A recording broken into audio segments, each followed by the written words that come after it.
Acho que já tem um pessoal entrando, vamos esperar só um pouquinho para começar. Bom dia a todos. Bom dia. Bom dia. A gente poder esperar mais uns 2 minutinhos aqui só para a gente poder entrar mais gente, aí a gente já dá início aqui à nossa apresentação. Isso aí.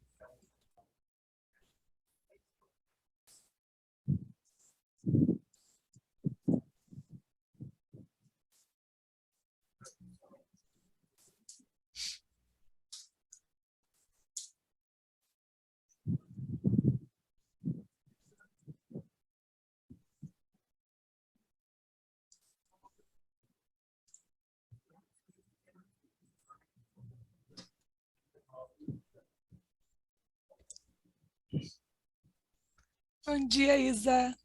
Eu sei que é para Luciana, mas eu estou considerando o Lu aqui para mim também. Oi, Isa. Verdade. Benefício do início do Lu, né? Exato. Bom dia.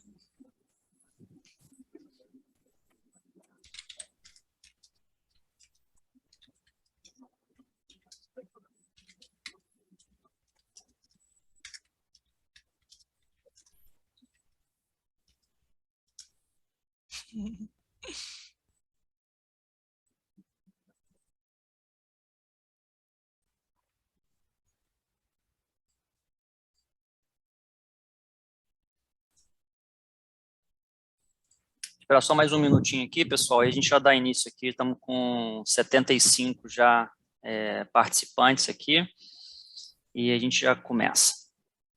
Um prestígio a quem chegou no horário.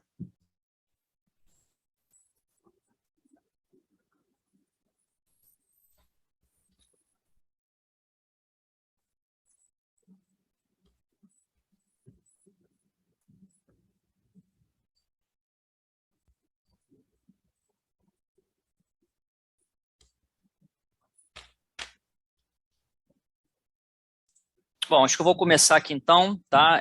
Luiz e Luciana, bom dia a todos.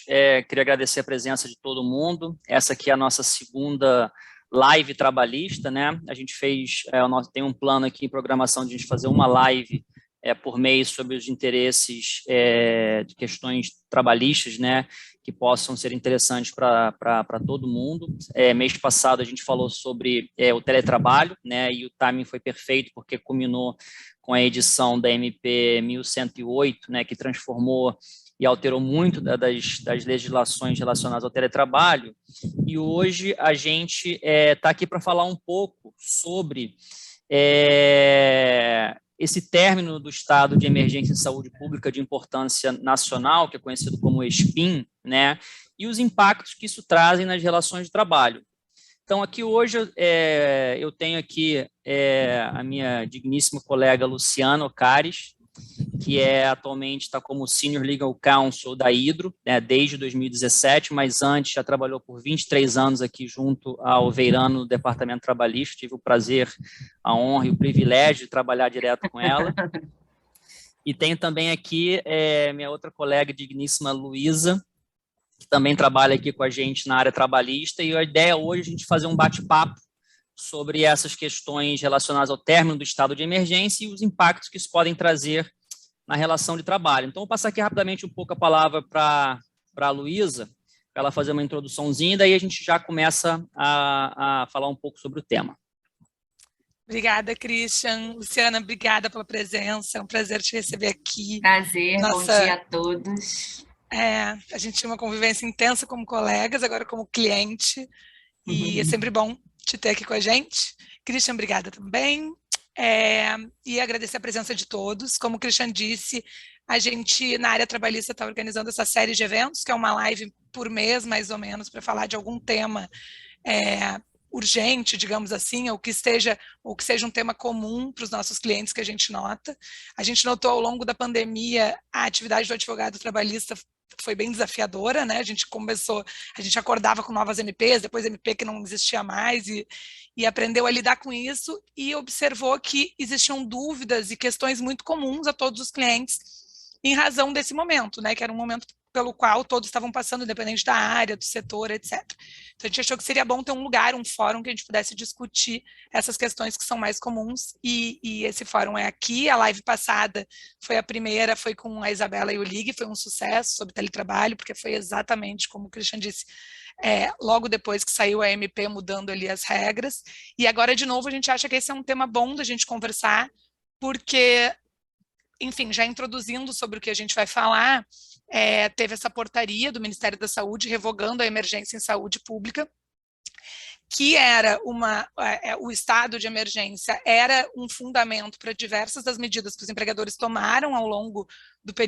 desse período de 2 anos de pandemia, e aí vem o Ministério da Saúde e decreta, que faz essa portaria, enfim, estabelecendo o fim do estado de emergência, e aí bastou a declaração de que ia haver o fim do estado de emergência para a gente receber inúmeros questionamentos de clientes sobre, tá, e agora, né, o que eu faço? Acabou a pandemia para mim, empregador, eu não posso cobrar mais nada, situações que estavam antes pacificadas já, né, que lá no início geraram controvérsias, tipo, posso cobrar passaporte de vacina, eu posso cobrar o uso de máscaras, se eram controversos lá no início da pandemia, foram se pacificando com o decorrer do tempo, e as empresas já estavam agora um pouco mais seguras das práticas que elas iam adotar ou estavam adotando em relação a isso. E aí vem a portaria e decreta o fim da emergência em saúde pública. Então, esse é o nosso tema hoje. Acabou, de fato, a pandemia para fins de políticas que os empregadores tomam com seus empregados, né? O que fazer agora? Mantemos as nossas políticas ou alteramos? E aí a gente estava pensando aqui, discutindo para fazer esse encontro, que foram tantas normas, decretos, MPs ao longo do período de pandemia, que fica difícil a gente falar sobre as consequências do estado de emergência sem antes, pelo menos, dar uma relembrada no que aconteceu nas normas todas que a gente teve que lidar no decorrer do período de pandemia. Então, acho que a gente pode começar por aí. Se, de repente, o Christian puder nos dar um panorama, assim, geral, do que a gente teve que lidar no período desde 2020, em que houve a decretação do estado de emergência, seria ótimo. O que tu acha, Christian?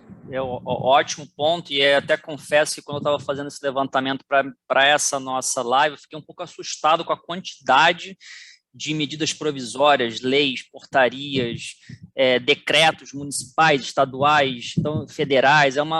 Foi uma infinidade de normas e legislações que foram editadas nesse período aí de mais de 2 anos de pandemia. Então, só para recapitular, pelo menos aquelas que eram de mais importância na relação de trabalho, vamos começar lá no início de 2020, em janeiro, quando a OMS declarou, né, que o surto do coronavírus constituía, ainda não uma pandemia, mas uma situação de emergência de saúde pública de importância internacional. Tá? Passados alguns dias, né, o governo federal editou a portaria 188, que foi então a que declarou, né, o ESPIN, ou seja, a emergência em saúde pública de importância nacional, em decorrência do Covid. Então, você vê que o ESPIN, ele retroage desde fevereiro de 2020, então a gente está falando de um marco temporal aí de mais de 2 anos e 2 meses. Ainda em fevereiro de 2020, né, o governo edita a Lei 13.979, que dispõe sobre as medidas de enfrentamento da emergência de saúde pública.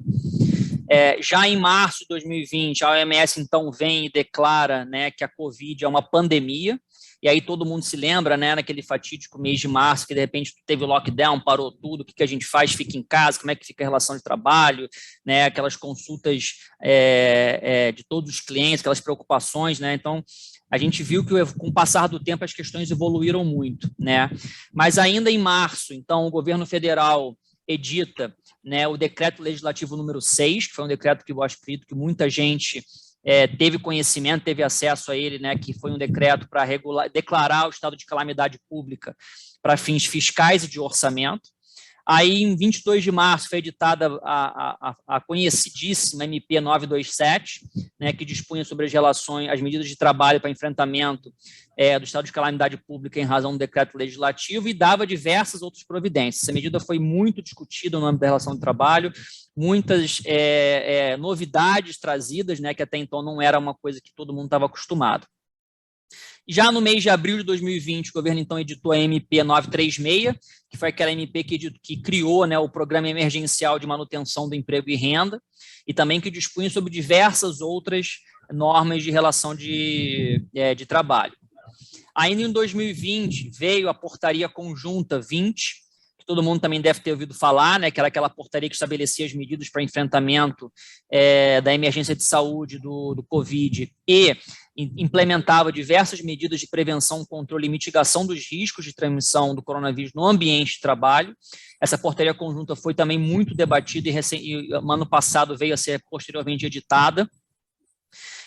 Em julho de 2016, a MP 936 ela é convertida na Lei 14.020, né? Aí, indo já para o final de 2020, o Decreto Legislativo número 6, ele perde eficácia, ou seja, o governo federal não prorroga os seus efeitos, embora o STF tenha, no curso do ano de 2020, tomado diversas decisões, né, que acabaram prorrogando algumas desses efeitos, tomando decisões importantes que serviram de base e parâmetro para as relações de trabalho. Em janeiro de 21, o MPT, o Ministério Público do Trabalho edita o seu guia técnico interno sobre a vacinação da Covid, em que ele relenca de várias recomendações sobre o que os empregadores deveriam observar no ambiente de trabalho, quando é que você poderia advertir um empregado, quando o empregado poderia se recusar, o que era entendido como uma recusa legítima. Indo já para abril de 2021, foram editadas as MPs 1045 e 1046, né, que também basicamente retratavam um pouco daquela MP 927 e também traziam algumas outras novas disposições para as relações de trabalho, né? E aí é interessante pontuar que nessa pesquisa que eu estava fazendo aqui, eu fiquei até assustado que só no STF, né, durante os anos de 2020 e 2021, foram ajuizados 10.500 processos para tratar exclusivamente de Covid. Então, a gente vê que foi um volume muito grande de contencioso relacionado ao tema Covid, né? Em paralelo a isso, os estados e municípios, como eu disse no começo, editaram diversos decretos e portarias prevendo diferentes obrigações, então a gente tinha que saber o que o empregador no Rio podia fazer, o que o empregador em Minas podia fazer, o que a Luciana com a sua planta lá em Belém tinha que fazer da sua empresa. Então, quer dizer, era uma coisa que você tinha que pensar não só no âmbito federal, mas também no âmbito estadual e municipal, né? E aí, já caminhando mais para esse ano de 2022, a gente teve a MP 1108, né, que foi tratada na nossa última live, que trouxe modificações consideráveis para o teletrabalho. Em abril, em março, desculpa, você ainda teve a lei 14.311, que determinava o afastamento da empregada gestante não imunizada nas atividades presenciais, né, durante a validade do ESPIM, até que em abril de 22, ou seja, mês passado, né, o governo editou a portaria 913, que declarou o término do ESPIM, né? E aqui é importante pontuar para vocês, pessoal, que essa portaria só vai entrar em vigor daqui a 30 dias. Então, a gente está falando de uma data de entrada em vigor para 22 de maio, né? Daqui a menos de 2 semanas é que a portaria vai entrar em vigor. Essa portaria determina, né, dentre outras diversas condições, né, que o Ministério da Saúde vai continuar orientando os estados, os municípios, sobre as ações que compõem o plano de contingência nacional, né? Lembrando que para a OMS a gente ainda continua num cenário de pandemia, mas a nossa realidade de Brasil é que com o avanço da vacinação e diminuição dos casos, né, a gente teve o término dessas legislações e desses impactos, né? Então, eu acho que dito isso, eu queria ouvir um pouco, né, da Luciana, sobre como é que foram as dificuldades, né, que eles enfrentaram ao longo desse período de pandemia, né, e como é que eles estão, talvez, se preparando agora para se organizar, considerando o término da ESPIM. Pois é, eu acho que bom dia de novo a todos, obrigada pela presença de todos aí, espero poder contribuir aí com o debate. Então, é uma questão muito interessante até aqui na Hidro, gente, porque a gente teve que se organizar de forma muito rápida, né, como todo mundo, porque o lockdown ele foi decretado assim de uma hora para outra. Então, de um dia para o outro, as pessoas não podiam mais ir trabalhar, e aqui a gente tem as duas realidades, né? A gente tem a realidade dos empregados da área administrativa, que poderiam, então, ficar em casa e se adaptar rapidamente a essa nova realidade, que inicialmente era por 15 dias, e a gente tem a realidade das operações lá no Pará. A atividade de produção de alumínio ela é considerada uma atividade essencial. Então, a atividade no Pará nunca parou, e a gente teve que se organizar também muito rápido para adaptar as plantas e tomar medidas muito severas de prevenção à Covid, porque a gente precisava que os empregados das operações continuassem comparecendo ao trabalho e tudo. E aí essa dinâmica, né, de portarias e regras e MPs, empregados do grupo de risco, o que é grupo de risco, o que é idade, gestante, a gente tem todos esses tipos de pessoas nas operações, são mais de 5.000 empregados diretos, fora os terceirizados. Então, a gente, assim, eu posso dizer para vocês com segurança, que acho que foi a época que eu mais trabalhei na vida, a gente formou uma série de comitês de força-tarefas com pessoas de todas as áreas da empresa, HSE, de jurídico, operação, tudo que vocês podem imaginar, meio ambiente, e fomos implementando. A gente foi assim, era uma reunião diária que a gente tinha, e todos os dias a gente tomava decisões diferentes e a gente precisava implementar aquilo de um dia para o outro.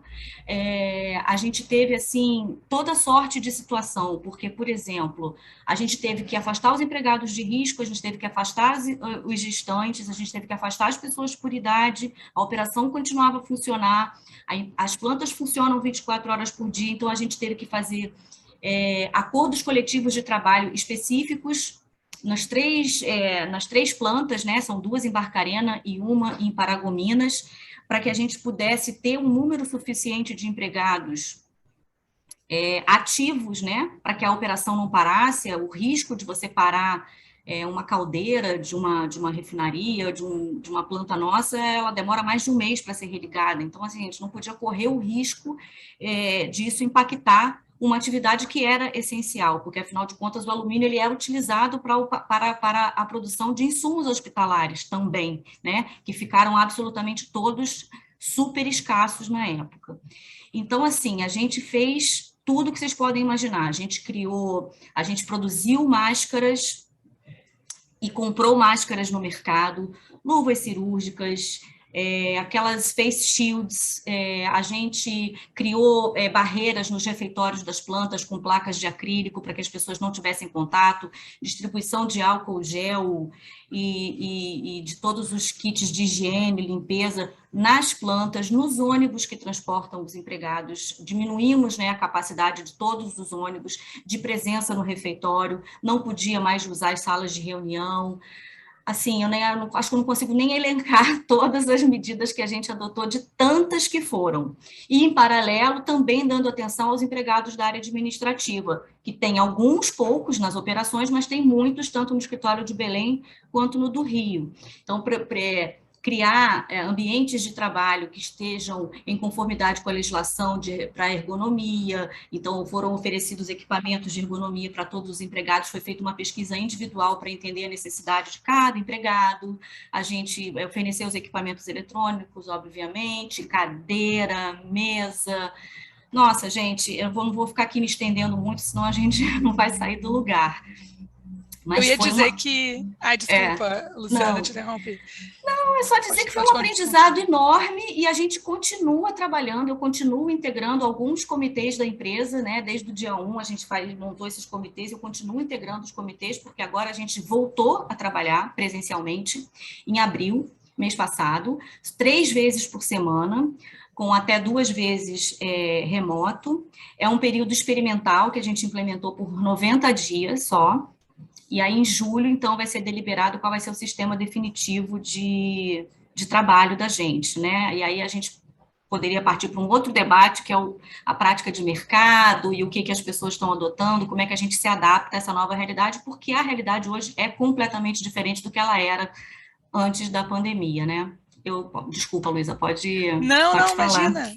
Eu só ia complementar teu comentário dizendo assim, que de fato é muito desafiador, e até a Fernanda comentou aqui, a Fernanda da Unilever, que é um desafio imenso para os departamentos jurídicos, porque assim, só do que tu está falando, né? A gente pega duas operações, duas atividades completamente diferentes, que é uma operação que não para nunca, que tu tem que lidar com inúmeras normas, não só trabalhistas, mas normas regulamentares em geral, né? Que vão mudando, algumas delas por via de MP, que a gente sabe que pode não vingar logo ali na frente, então tem também que fazer uma ponderação, né? Aplico agora, e aí a gente sabe que quando a gente fala de direito do trabalho, determinadas medidas que a gente aplica, a gente não consegue mais voltar atrás, ou volta com muito risco. Então, era de fato um desafio imenso para as empresas e para a gente, como advogado externo, também, porque não tinha resposta dada, né? Conforme as coisas iam acontecendo, a gente tinha que ir elaborando, enfim, o que fazer. Não tinha precedente, né? Não tinha. A gente foi nada, notificado. doutrina. A gente foi notificado nas 3 plantas, a gente foi notificado pelo Ministério do Trabalho para apresentar todas as medidas que a gente tinha adotado e o que a gente vinha fazendo para preservar a saúde dos empregados, já que eles não podiam deixar de trabalhar. Então, a gente respondeu, explicou tudo que a gente fez e a gente comprou medicação para distribuir para os empregados, enfim, outras medidas que eu não mencionei aqui. E, graças a Deus, a gente foi até, assim, reconhecido como pioneiro nas medidas, agimos muito rápido e conseguimos nos adaptar de forma muito rápida, preservando ao máximo a saúde dos nossos empregados, que invariavelmente, inevitavelmente, eles estavam expostos, né? Porque eles tinham que se locomover todo dia. Aí tinha o caso de se um familiar seu é contaminado, como é que era feito. A gente fez testagem mensal, domiciliar em todos os empregados e familiares. A gente faz isso até hoje, tá? Essa medida permanece. E cada vez que alguém tem sintoma, também pode ligar para a área de saúde, que eles vão na casa do empregado testar toda a família. Então, assim, a gente continua muito preocupado. E preocupado também com os novos rumos, né? O que vai ser? Qual foi a gente já sabe os impactos imediatos dessa situação, mas a gente não sabe quais são os impactos definitivos. Ainda é uma dúvida muito grande, eu acho que comum a todo esse grupo que está aqui presente hoje, né? E eu acho que puxando um pouco esse gancho seu, Luciana, que você estava falando aí, e aí caminhando aqui mais, né, para a questão lá do término da ESPIM, né, ainda pesquisando sobre isso ontem, eu vi que só no Senado Federal tem 94 leis que estão vinculadas diretamente ao prazo de vigência do ESPIM, ou seja, em 22 de maio, a gente vai estar num cenário em que pelo menos 94 leis vão perder eficácia, né? Algumas dessas leis que você não tem relação direta com uma relação de trabalho, como, por exemplo, o uso emergencial de vacinas, incentivos fiscais, inexigibilidade para licitações, mas mais especificamente para a relação de trabalho, tem duas bem interessantes que vão perder eficácia, que é a questão do retorno presencial da gestante para o ambiente de trabalho, né, que até então você tinha lei que determinava que ela podia ficar em casa a partir de maio, o empregador pode chamar que ela retorne, independente de ela não ter completado o ciclo vacinal completo, né, e para os empregadores de aplicativo, porque antes você tinha, né, por força das legislações, né, que a empresa de tecnologia, né, o Uber 99, qualquer que são as mais famosas que a gente tem, né, eles tinham que fornecer água local para que pudessem guardar os pedidos, né, pagar os funcionários que estivessem afastados por Covid de alguma forma. Então, pelo menos para essas duas categorias de trabalhadores, você vai ter, né, no caso, uma alteração imediata, né, com relação ao término do ESPIM. Mas aí, Luísa, o que você acha em termos, né, das questões de pandemia, das portarias, né, do entendimento do STF? Você acha que isso vai sofrer um impacto imediato com relação ao término da ESPIM? Pois porque é curioso, né? Porque essas duas normas que o Christian mencionou, é mais fácil da gente analisar, porque elas são expressamente vinculadas à emergência em saúde pública, né? Então, terminou a emergência, de fato, não tem mais, não geram mais efeitos. Especificamente em relação às gestantes, porque aplicativos talvez não se aplique tanto a maior parte dos convidados aqui, então acho que nem vale a pena entrar, mas as gestantes, basicamente o que acontece é que o empregador já pode determinar que elas voltem ao trabalho presencial sem cobrar nem vacinação, nem termo de responsabilidade, que era o que a lei dizia, caso ele queira, né? A gente vai entrar lá depois em recomendações, enfim. Mas assim, deixa de haver essa obrigação, que era uma obrigação legal. Mas aí a gente tem todo um outro conjunto de normas e decisões que embasavam também essas políticas que as empresas foram tomando e que não são expressamente vinculadas à emergência em saúde pública. E aí, elas é que a análise fica um pouco mais complexa, porque a gente tem que, então, ponderar, né, a que elas estão vinculadas e se elas seguem vigentes ou não. Daquelas todas que o Christian mencionou, aquela lista imensa de normas e etc., que teve no decorrer do período de pandemia, a gente pode citar a Portaria 20, de 2020, que estabelecia as medidas para enfrentamento da emergência de saúde pública e importância nacional decorrente do coronavírus. Mas apesar de dizer isso, porque ela fala ali da emergência de saúde pública e tal, ela não tem, em nenhuma parte dela, vinculação expressa com o SPIN. E no anexo dela, que até foi alterado posteriormente, ajustado, constam as medidas para prevenção, controle e mitigação dos riscos de transmissão do coronavírus. E aí são aquelas medidas que a gente, eu acho que todo RH de empresa já deve saber quase que de cor, né, que é divulgar orientações e protocolos, tomar as medidas necessárias para prevenção, todas essas medidas que a Luciana comentou que eles tomaram lá, muitas delas estão ali previstas na portaria, no seu anexo. Essa portaria, até o presente momento, segue válida e pode seguir embasando, até deve seguir embasando as ações das empresas no que se refere aos seus empregados e as medidas em relação à Covid. Uma outra que também nos deixa nessa zona cinza, digamos assim, é a Lei 13.979 de 2020, que trazia as medidas sanitárias de combate à pandemia e tal, e que, como o Christian falou, ela era diretamente vinculada ao estado de calamidade, que não é nem o SPIN, né? Aquele estado de calamidade lá que terminou no final de 2020. O decreto legislativo lá em 2020. Número 6, né?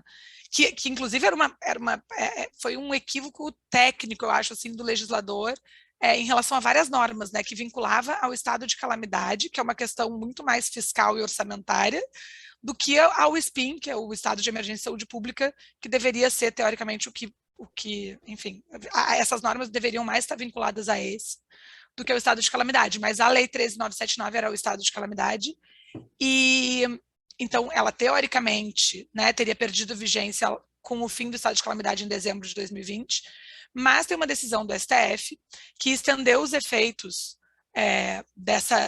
de algumas medidas que essa lei prevê, nas quais estão todas incluídas as que a gente mais se preocupa aqui, como estabelecer vacinação compulsória, testagem, né, obrigar o uso de máscaras e tal.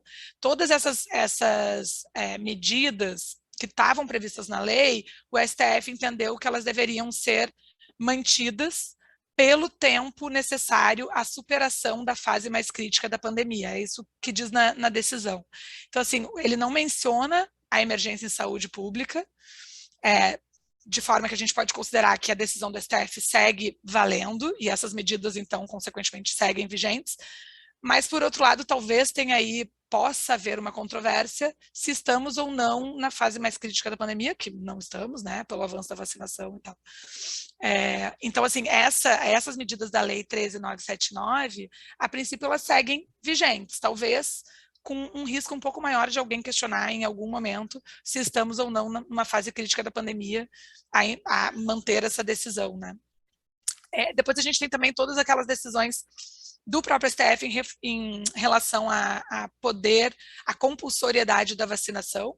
Então, já é bem pacificado, né, que é possível se estabelecer a vacinação compulsória, que a vacinação compulsória é diferente da vacinação forçada, né, porque ela não obriga ninguém a ir lá se vacinar, mas estabelece restrições para aqueles que não se vacinam, e essa decisão permanece. O próprio guia também do MPT, que o Christian mencionou, que estabelecia que as empresas podiam sim cobrar a vacinação e inclusive aplicar penalidades caso não vacinassem, também permanece válido, até porque não teve outro em sentido contrário publicado pelo MPT. E aí a gente tem também aquelas diversas normas da nossa legislação trabalhista anteriores à pandemia e que embasam todas essas medidas que os empregadores tomaram. Então, por exemplo, a obrigação que o empregador tem de manter um ambiente de trabalho seguro, o próprio poder diretivo do empregador, né, de estabelecer suas regras e políticas para os seus empregados, a possibilidade de aplicar penalidade caso o empregado não utilize, por exemplo, equipamentos de proteção individual. Todas essas normas que já faziam parte da nossa rotina, mesmo antes da pandemia, e que acabaram embasando e fundamentando essas medidas que os empregadores foram tomando e até ajudando a consolidar a jurisprudência de que era possível, sim, tomar essas medidas e que não eram medidas discriminatórias ou exageradas por parte do empregador, né? Porque, no final das contas, ele é responsável ali pela manutenção de um ambiente de trabalho seguro. E aí, assim, com base em tudo isso e todas essas que não eram diretamente vinculadas ao estado de emergência, eu acho que a gente pode já chegar a algumas conclusões sobre como que estamos agora, né, Christian? Eu acho que aqui a nossa principal orientação, tá, pessoal, assim, pelo menos do nosso ponto de vista, é o seguinte: o empregador continua tendo poder potestativo de determinar as diretrizes que vão regular o ambiente de trabalho. Lembrando que o empregador tem sempre a responsabilidade de fornecer um ambiente sadio e salubre de trabalho para os empregados. Então, dito isto, o que a gente pode entender e interpretar é que, assim, o término do ESPIN não deveria afetar as preocupações de responsabilidade que o empregador já tem. Então, a gente via muita discussão, as vacinações estão avançando, os poderes governamentais e até mesmo municipais levantam a obrigatoriedade de uso de máscara. A empresa, então, tem que necessariamente também automaticamente deixar que todos os empregados não usem mais máscaras. A gente entende que não, a empresa tem o seu poder diretivo de exigir que os empregados continuem utilizando as máscaras no ambiente de trabalho, por exemplo, porque ela vai estar prevenindo aquele ambiente, prevenindo que, eventualmente, a coletividade que está trabalhando naquele ambiente possa vir a ser contaminada ou exposta a alguma doença. Isso, obviamente, varia de empregador para empregador, né? Tem empresas que optaram por levantar o uso de máscara, tem outras empresas que ainda exigem o uso de máscara, mas isso é um exemplo típico e clássico com relação a isso. Questão de passaporte vacinal, né? A gente sabe que, pelo menos aqui no estado do Rio de Janeiro, não tem mais obrigatoriedade do uso de passaporte vacinal. Mas que você, por exemplo, entrar no TRT, entrar no TST, você precisa comprovar o ciclo vacinal completo. Então, você vê que também que os próprios órgãos da justiça, eles exigem esse passaporte para que você possa entrar no ambiente, né? Exigem o uso de máscara. Então, quer dizer, semana passada a gente foi fazer uma audiência híbrida aqui no TRT da primeira região, aqui no Rio de Janeiro, precisava passaporte vacinal de máscara, 100% do tempo. Tá? Então, você vê que essas obrigações que o empregador tinha, né, elas continuam vigendo em algumas localidades, em algumas entidades, por uma questão de proteção de saúde do trabalho. Aí, como é que perguntar, como é que fica a questão da penalidade daquele empregado que se recusa? A gente sabe, né, como a Luísa mencionou no começo, que até pouco tempo atrás, as decisões que a gente vinha tendo acesso, elas vinham validando, inclusive, justa-causas que eram dadas para pessoas que ou se recusavam a se vacinar ou, eventualmente, não cumpriam as medidas de segurança, né? E isso, obviamente, para o ambiente de saúde era uma questão muito mais clara, mas aí, quando a gente vai para outros ambientes, o que a gente vinha interpretando e vendo é que a justa-causa era, sim, validada, né, e pertinente nessas situações, porque você poderia estar colocando em risco outras pessoas. Né? Obviamente, você pode, talvez, advertir o empregado primeiro, depois suspender até dar uma penalidade de justa causa, mas, dependendo em determinadas situações, justa causa pode até ser aplicado de modo imediato e a justiça veio corroborando. Tá?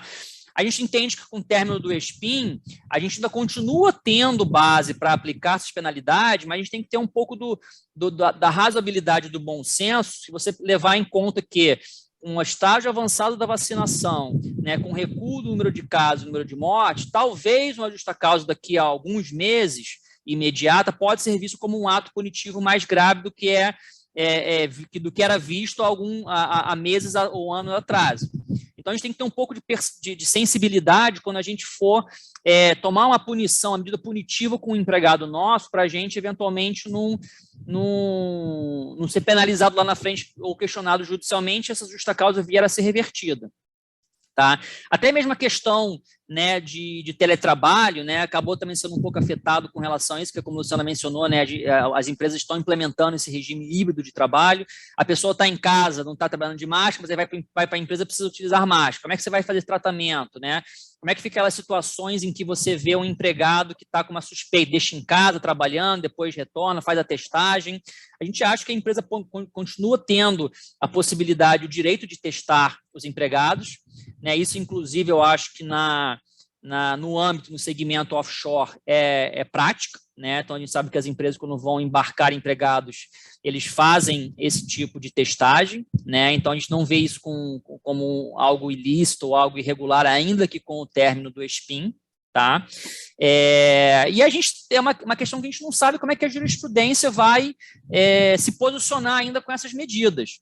Tá? Agora, Luciana, eu queria ouvir um pouco de vocês, como é que vocês estão se planejando, se organizando, né, daqui para frente, né? Você falou que todas as medidas que vocês já fizeram no passado. E o que você vê no futuro? Quais são as medidas que você acha que o Grupo Hidro, né, como um todo, vai implementar? O que você vê como uma políticas que talvez venham para ficar junto aos empregados? Como é que você está vendo um pouco da percepção dentro da sua realidade?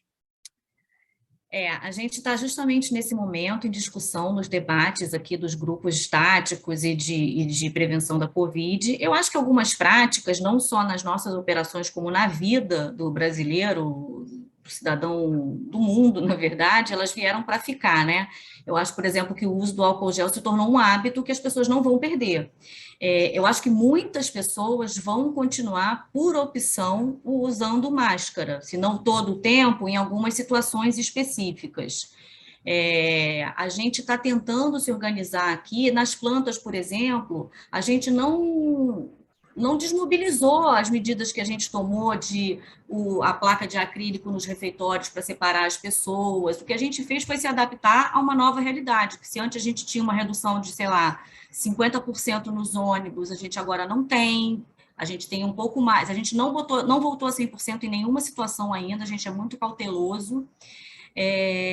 Mas a gente está ainda também um pouco tateando. A gente tem, por exemplo, essa dúvida, né? A gente tem na nossa operação, no nosso efetivo de empregados, pessoas que não têm o ciclo vacinal completo, estão só com a primeira dose, ou com a segunda dose, mas não tomaram dose de reforço. Tem as pessoas que se recusam a se vacinar. E a gente fica um pouco incomodado, porque de uma forma ou de outra, essas pessoas, elas estão... eu acho que é inquestionável.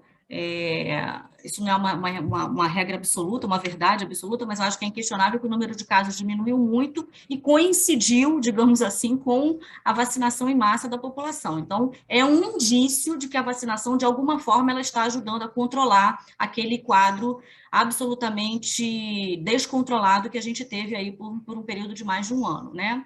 Mesmo agora em janeiro, quando a gente teve uma variante que era ainda mais contagiosa, a gente não teve um aumento muito grande de óbitos e nem de casos muito graves, porque a maioria das pessoas já estava, pelo menos parcialmente, vacinada. Então, obviamente, que incomoda a organização as pessoas que se recusam a se vacinar, porque a gente entende que essas pessoas estão colocando todos os outros nossos empregados em risco.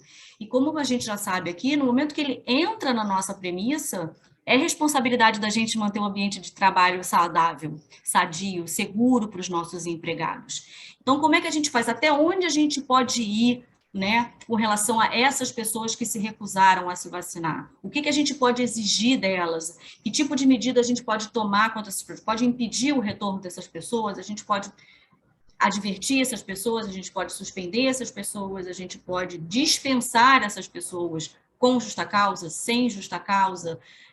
Ou ela vem, mas a gente obriga uma testagem periódica, semanal, ou o que seja, ou obriga essa pessoa específica, ainda que o uso da máscara não seja obrigatório no nosso ambiente de trabalho, obriga essas pessoas especificamente a usarem máscara. Isso também não expõe a pessoa, porque ela vai ficar meio que rotulada, identificada como aquela pessoa que se recusou a tomar vacina. E temos outras questões legais para endereçar.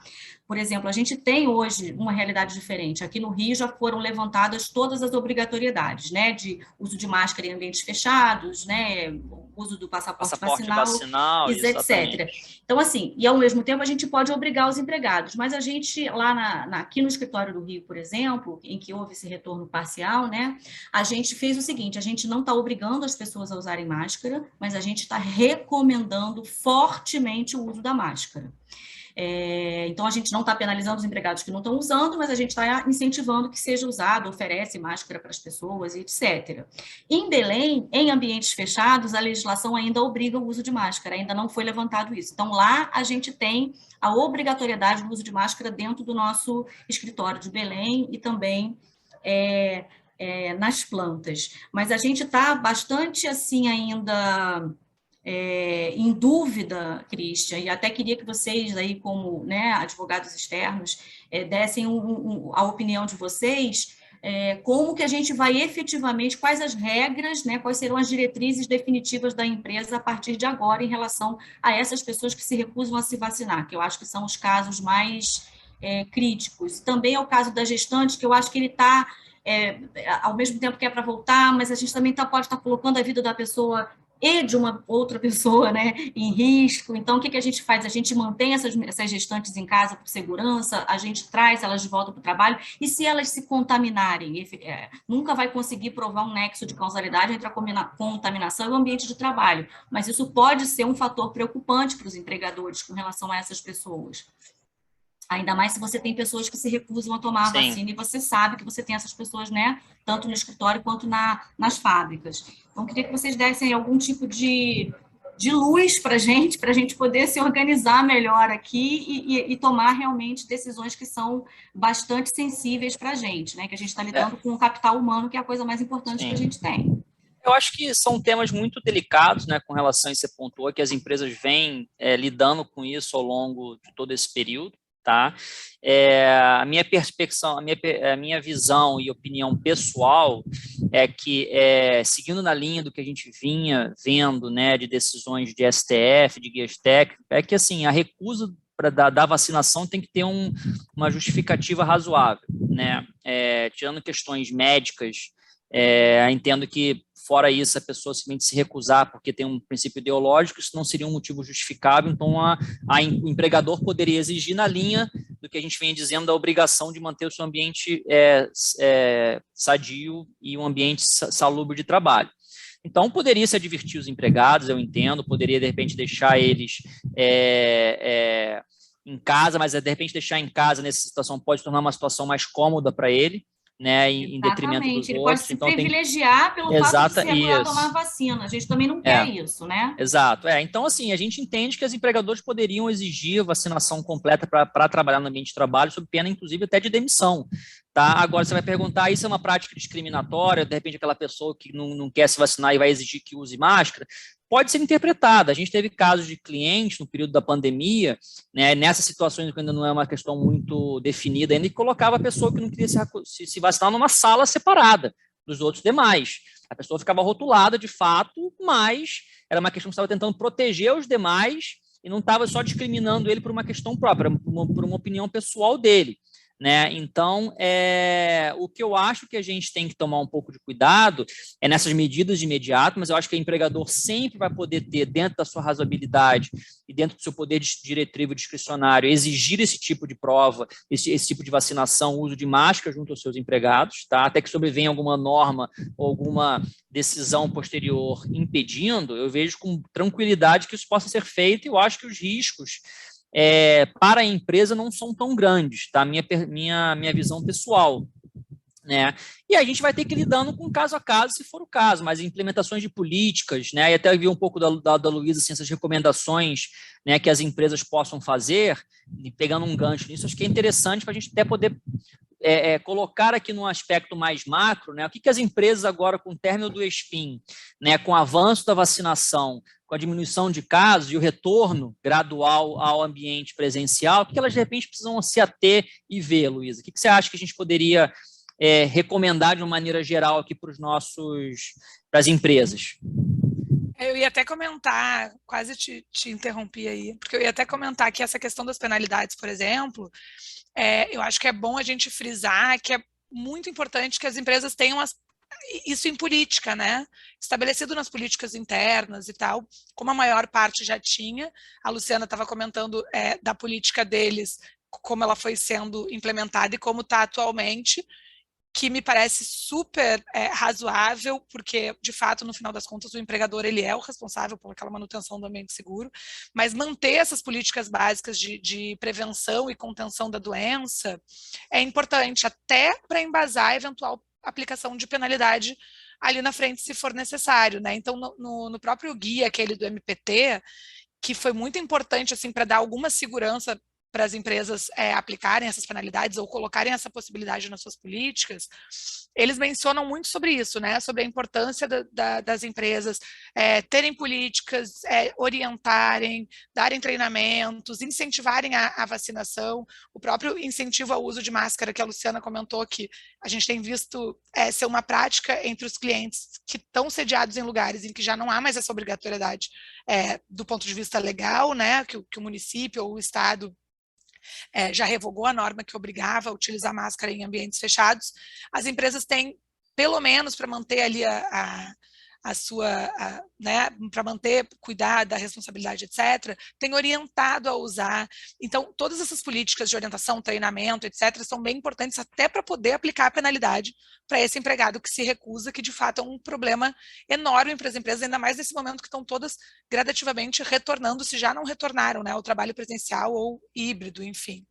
Então, a gente acha assim que, como recomendação, não tem motivo para sair alterando política, pelo contrário, mantenham suas políticas eventualmente adaptando ao contexto atual da cidade, das normas que estão vigentes ali, etc. Caso as empresas decidam seguir exigindo a vacinação, né, e o passaporte de vacina, que a gente entende adequado, elas podem exigir a imunização completa, né, e aí por imunização completa a gente entende, apesar de não ter uma norma expressa definindo o que é, a gente entende que seriam as 2 doses mais a dose de reforço, em razão de notas técnicas do Ministério da Saúde e tal, que estabelecem nesse sentido. Então, elas podem exigir a imunização completa. Se elas preferirem, em razão de em razões contingenciais, digamos assim, que não é necessário estabelecer a imunização completa, elas podem, de repente, estabelecer parâmetros mínimos que já autorizem o retorno, né? Então, 2 doses da vacina, por exemplo, mas tudo isso tem que ser com base em critérios bem definidos e embasados cientificamente, enfim, nos dados da localidade, para sempre se resguardar dessa responsabilidade que a empresa tem, né? Outra possibilidade que a gente tem utilizado muito é a assinatura de um termo de responsabilidade pelo empregado que vai voltar sem se vacinar. Isso constava na lei das gestantes, né? Consta, mas agora, enfim, ela não está mais vigente, mas é uma alternativa para aquele empregado que não se vacine, que a empresa quer que retorne ao trabalho presencial. Então, dá para utilizar de forma analógica. Tem também uma NR, que é a NR32, que é para os empregados na área de saúde e tal, que também fala sobre o termo de responsabilidade. Só que daí, né, Cristian, só fazer uma ressalva que o termo de responsabilidade, ele não ajuda a manter a segurança, né, da coletividade. Ele só resguarda a empresa de responsabilidade em relação àquele empregado, né, se acontecer alguma coisa com ele. Exatamente. É verdade. Mas eu acho que cria ali pelo menos um desconforto, né, para aquele empregado, que está causando um desconforto enorme para o empregador e para todos os seus colegas de trabalho, né? É o que a gente estava falando. Impedir que ele retorne é quase que premiar o empregado, porque ele pode ficar trabalhando de casa, não tem mais, né, o deslocamento, não tem mais, enfim, despesas que a gente sabe que todos os empregados têm, independentemente de serem cobertos pelo empregador ou não. Então, assim, é justo com quem voltou, tomou a vacina, ver aquele empregado que se recusou por questões ideológicas e não de saúde a tomar vacina, a ficar em casa trabalhando remotamente para sempre, né? Então, assim, é muito tênue essa linha, né? E aí tem até um ponto bom, que a gente foi pesquisar decisões sobre como a justiça estava entendendo agora a aplicação de penalidades nesse momento, que a gente sabe que o contexto já está bem mais tranquilo, digamos assim, em relação a, né, taxas de contágio, taxas de pessoas que desenvolvem a doença de uma maneira mais grave, enfim. E olhando as decisões, o que a gente viu, obviamente não tem tantas, porque é uma situação recente, mas o que a gente viu é que as decisões, elas, em geral, tratam da possibilidade do empregador já obrigar os empregados a retornarem ao trabalho presencial, independentemente da condição deles, então, de serem grupo de risco, ou gestante, etc., porque elas sempre condicionam o retorno ao presencial à vacinação ou ao fim da pandemia, digamos assim. Então, essas decisões até corroboram o que a gente entende, que pode sim conseguir obrigando a vacinar, obrigando a vacinar não, né? Exigindo o passaporte de vacinação ou outras medidas desse tipo, porque todas as decisões condicionavam o retorno ao presencial à adoção dessas medidas. Né? Então, basicamente, se a gente pode ter certeza de uma coisa em relação ao fim do estado de emergência, é a possibilidade agora do empregador determinar o retorno de todo mundo, né? Condicionando, claro, a essas medidas para resguardar a saúde da coletividade. A gente tem algumas perguntas aí. Eu acho que a gente pode, então, passar, né, acho que é isso, né, gente? Isso, Temos mais pontos aqui para abordar antes das perguntas? Eu acho que é isso, um resumo do que você colocou, eu acho que é isso, né? O ESPIN vai entrar em vigor dia 22, né? Os empregadores continuam tendo o direito de exigir, e obrigação, no caso, né, de manter um ambiente seguro de trabalho. Então, dentro disso, dos poder diretivo, a gente entende que eles podem tomar as medidas necessárias, manter as políticas que já existem, garantir que os empregados estão cumprindo as políticas, né? E a gente aguardar para ver como é que a jurisprudência vai se posicionar com esses casos que certamente vão surgir. Então, a gente também se coloca aqui à disposição de vocês depois para esclarecer dúvidas adicionais que a gente não consiga tirar aqui nesses próximos minutos, mas acho que a gente já pode ir aqui um pouco para as perguntas, né, que tem aqui no chat. Eu acho que a primeira delas foi relacionada a PCD, que foi feito, né? A questão do PCD, ela entrou em vigor na Lei 14.020, mas ela estava vinculada à proibição ao estado de calamidade. Ela não estava vinculada a ESPIN e nem nenhum outro tipo de vinculação legislativa. Então, se você considerar que o estado de calamidade pública formalmente acabou em dezembro de 20, tecnicamente essa restrição não existe mais. Você vai ter só a restrição decorrente do artigo 92 da Lei 3.213, que é de que só pode demitir um PCD mediante contratação de outro, tá? Mas aqui é importante ressaltar que tem decisões, tá? A gente já viu decisões mandando reintegrar PCDs demitidos após o término de calamidade. Então, assim, embora você tenha, do ponto de vista formal e legal, esta possibilidade, a gente não pode nunca descartar que o judiciário trabalhista, né, vá dizer o contrário. Então, é só ter um pouco de cautela com relação a isso e, antes de implementar uma decisão dessa, certificar que a empresa está cumprindo, primeiro, certamente, o número mínimo de cotas que é exigido e, daí, avaliar a pertinência da nova demissão na atualidade. O que mais que a gente tem aquilo? Tem a Fernanda da Iara está perguntando se a imunização completa, considerando as 2 doses, tem base legal ou somente com 3. Essa foi aquilo que eu falei, né? Não tem uma norma expressa dizendo o que é imunização completa. Isso até gerou muita dúvida na lei das gestantes, né? Porque dizia que elas só podiam voltar com imunização completa, mas o que é imunização completa? A gente concluiu, com base, analisando normas técnicas do Ministério da Saúde, que deve-se considerar imunização completa a dose de reforço também. Aí eu acho que só assim, a gente falou que, de repente, a empresa pode botar na sua política que o empregado pode voltar antes, aí seria por critérios de razoabilidade, ela justificaria ali, ó, considerando o contingente, como está o nível de contaminação, o percentual de pessoas que já, o percentual de prevenção da doença, digamos assim, até perdi a palavra, com 2 doses já, a gente já entende que pode já voltar com 2. Mas assim, pela análise das normas, a gente entende que imunização completa são 3. Né? Tá, eu estou vendo aqui uma outra. O que vocês orientam a empresa quando o empregado, da Nathalie, o que vocês orientam a empresa quando o empregado possui um atestado médico afirmando que ele não tem condições de seguir no presencial, mas pode desempenhar atividades no home office? Aqui tem que ver um pouco do qual é o motivo do não poder retornar ao presencial. Né, assim, tecnicamente tem que ser algo que talvez impeça a locomoção dele, né, tem que ver qual é a razoabilidade dele não poder trabalhar no ambiente, não poder trabalhar de casa. Tá? E naturalmente, né, lembrando que questões de atestado médico, você tem gradação legal, então a empresa sempre pode exigir primeiro que o atestado venha do seu médico da empresa, né, médico do trabalho da empresa, ou do conveniado, ou então depois do SUS, para só então se aceitar um médico particular. Então, o que eu recomendo que nesse caso é que o seu médico da empresa avalie esse atestado, avalie esse empregado para ver se de fato esse atestado tem pertinência, esse motivo, né, esse impedimento do trabalho do retorno presencial tem de fato algum impedimento.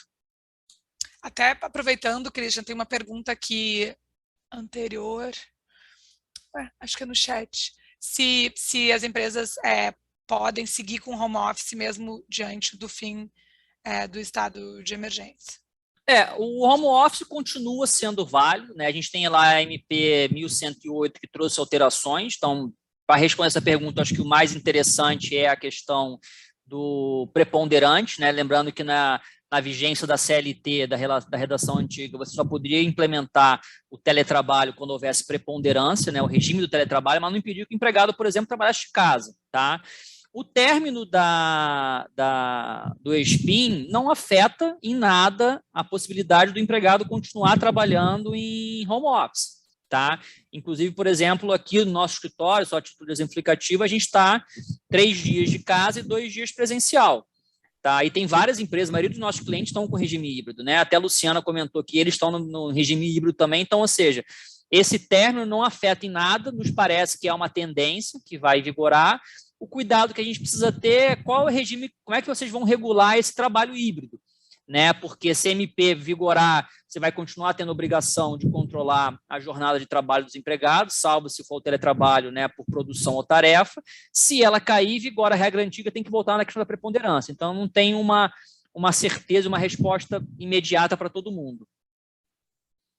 É isso aí. Tem mais alguma outra pergunta? Tem. A Fernanda está perguntando como fica a MP 1109 em relação ao estado de calamidade pública. A questão da MP, né, gente, ela está recente agora, nos parece que ela não seria afetada pelo término da ESPIN, tá? Agora, ela não traz muitas novidades além daquilo que a gente já conhecia no passado. Então, eu acho que ela continua produzindo seus efeitos, tá? Ainda que a gente tenha o término do ESPIN efetivamente. Até porque o intuito, se você for ler lá, né, Luiz, a gente estava até discutindo recentemente os motivos pelos quais a MP foi feita, ela foi feita mais para atender outras situações de calamidade pública, como, por exemplo, essas enchentes que a gente tem aqui, por exemplo, no estado de Petrópolis, questões de seca grave. Então, são questões que visam a proteger os empregadores em outro tipo de situação. Se vocês observarem lá na MP, a gente estava conversando na 1109, porque ela estabelece de novo aquelas medidas que a MP 936, eu acho, uma daquelas lá do início da pandemia, acho que foi a 936, estabelecia, né, de medidas que os empregadores podiam tomar. Então, teletrabalho, antecipação de férias, banco de horas de 18 meses e tal. E aí, quando a gente foi ver ela com calma, a gente viu primeiro que ela é vinculada a um ato do Ministério do Trabalho, que não existe ainda, então, né, ela está ali aguardando um ato do Ministério do Trabalho.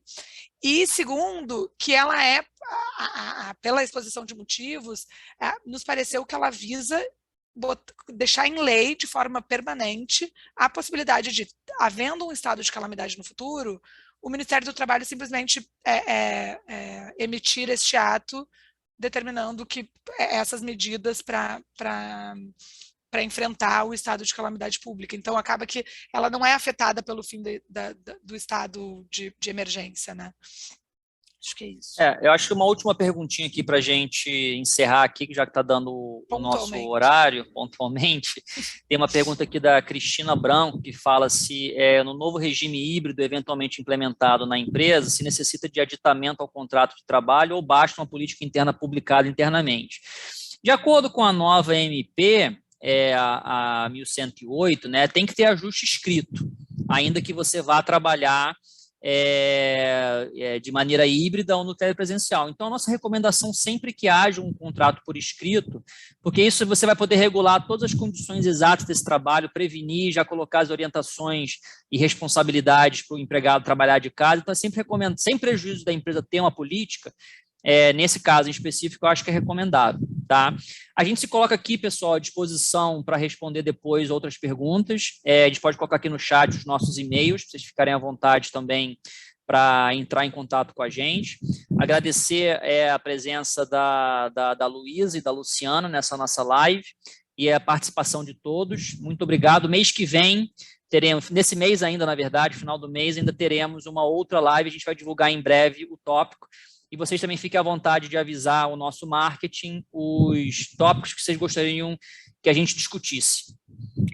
Eu queria agradecer também a oportunidade, o convite, fico à disposição também, se vocês precisarem, tiverem alguma dúvida, e para participar de outros debates, porque eles são extremamente enriquecedores para todos que participam e para a gente aqui também. A gente aprende muito, apesar de estar aqui como debatedora, a gente também aprende bastante. Obrigada mesmo pelo convite, adorei. Obrigada, Luciana. Obrigada, Christian. Obrigada a todo mundo que participou. E até o próximo, né? Isso. Tchau, gente. Obrigado, gente. Tchau, tchau. Um abraço grande. Tchau, tchau.